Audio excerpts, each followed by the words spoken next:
Lecture du jour, bonjour, et ce matin c'était Galates 1, 2 et 3 qui va dans la continuité de ce que j'ai développé hier avec Actes chapitre 15 et 16 concernant la loi vs la foi vs la grâce, et que nous sommes bien justifiés en Jésus et pas grâce à la loi. Et Paul va vraiment développer ça dans la suite de Galates, mais avant ça, il y a deux choses qui m'intéressent au chapitre 1 et au chapitre 2. Chapitre 1, Paul dit quelque chose de très intéressant, c'est qu'il dit si un ange il n'y a pas d'autre bonne nouvelle.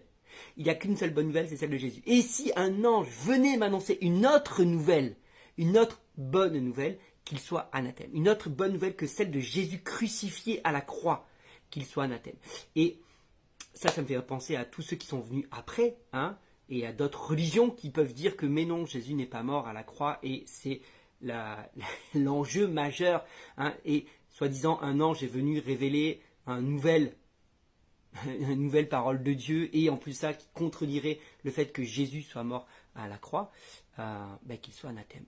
Paul le dit clairement, parce qu'il n'y a qu'une seule bonne nouvelle, c'est Jésus mort à la croix et ressuscité pour nos péchés, parce que lui seul peut nous justifier, son sacrifice seul peut nous justifier. Donc c'est vraiment important de ne pas se laisser tromper, de ne pas se laisser abuser par d'autres qui viendraient dire oui, mais le dernier à avoir reçu la révélation, oui, mais quelle est cette révélation?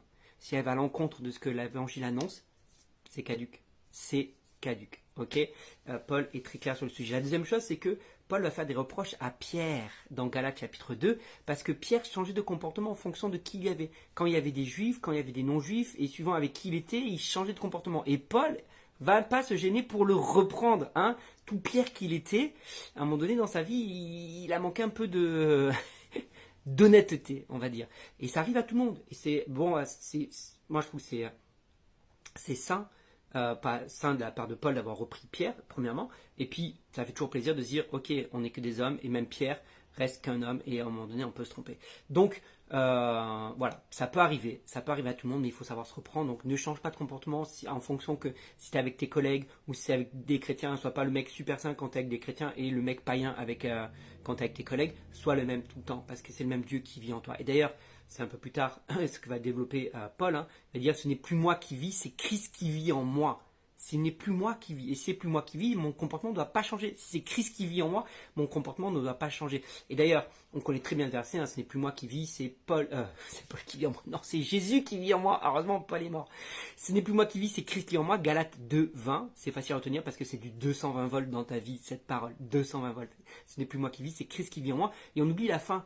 Il dit, parce que ce n'est pas la loi qui justifie, seul Christ peut justifier. Donc c'est important que le chapitre 3 il va vraiment développer ça aux Galates en parlant de la circoncision qu'on cherchait à leur imposer, et Paul va vraiment rappeler toutes les choses. Mais si la loi était capable de justifier, on le saurait. Au contraire, une malédiction, il le dit carrément, une malédiction est attachée à ceux qui veulent obéir à la loi, parce que forcément tu vas être amené à désobéir à un moment donné, comme je l'ai dit hier dans la vidéo précédente.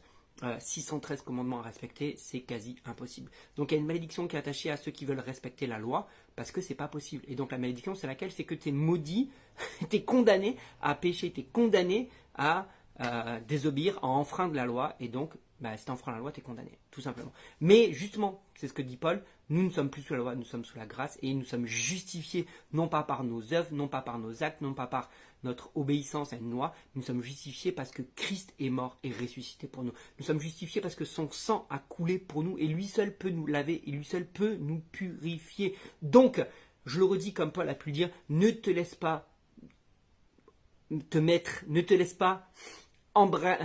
embrigader sous un joug que Christ a brisé. Ne te laisse pas mettre sous un joug que Christ a brisé à la croix.